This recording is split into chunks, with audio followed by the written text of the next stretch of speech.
Welcome to eDay12. Today is Wednesday. Your IXL's V6 in Algebra 1.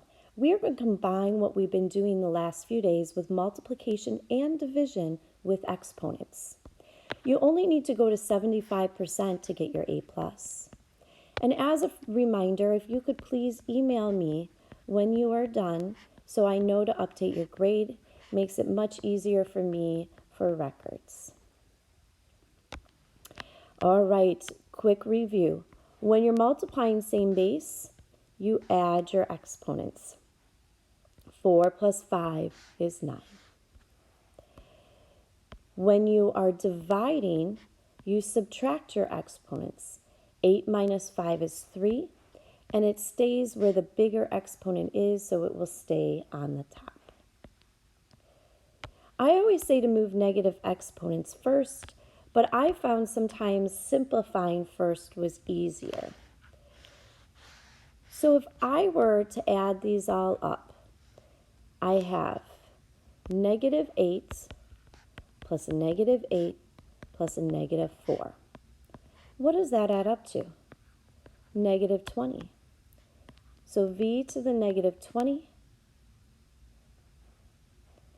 And because it's negative, we can move it down to the denominator to make it positive.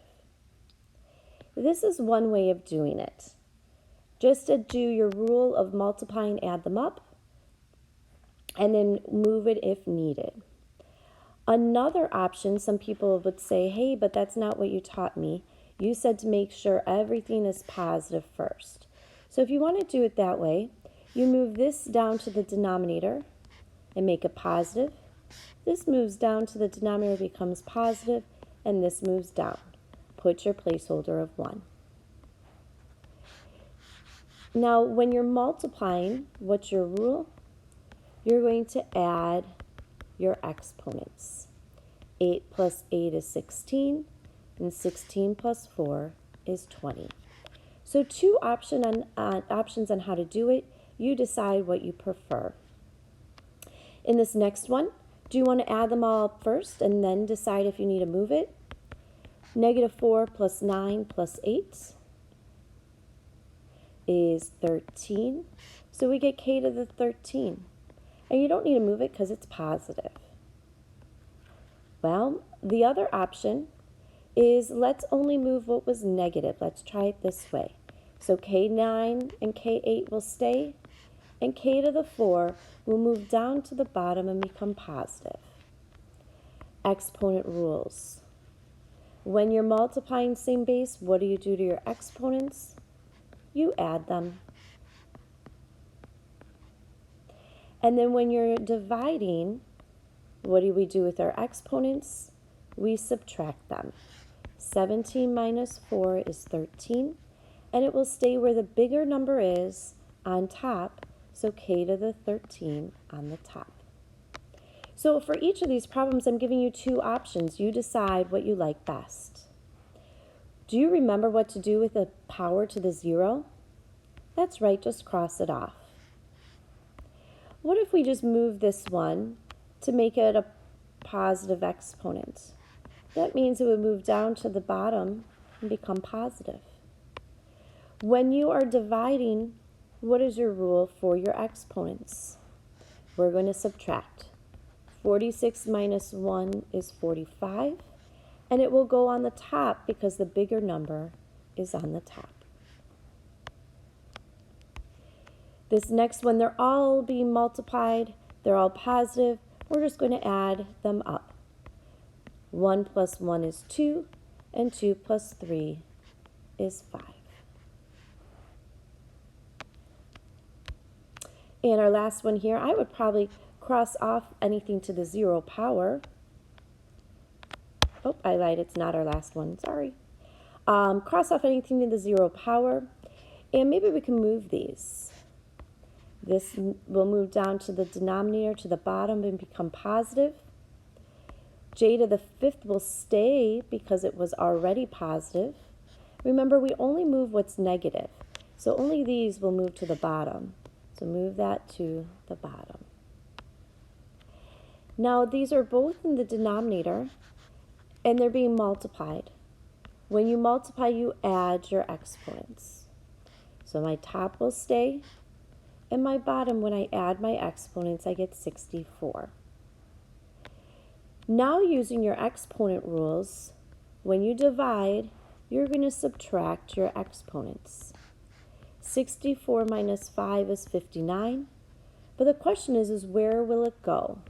The bigger number is on the bottom, so we're going to do J59 on the bottom with a placeholder of 1 on the top. All right, looks like 2 more to go.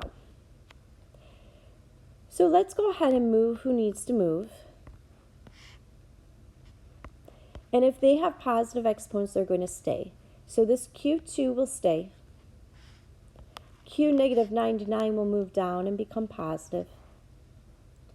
Q1 will move up and become positive. And Q4 will stay because it was already positive. Now let's simplify the top. When you are multiplying, what do you do to your exponents? You add them. 2 plus 1 is 3. In the bottom, when you're multiplying, what do you do to your exponents? You add them. 99 plus 4 is 103.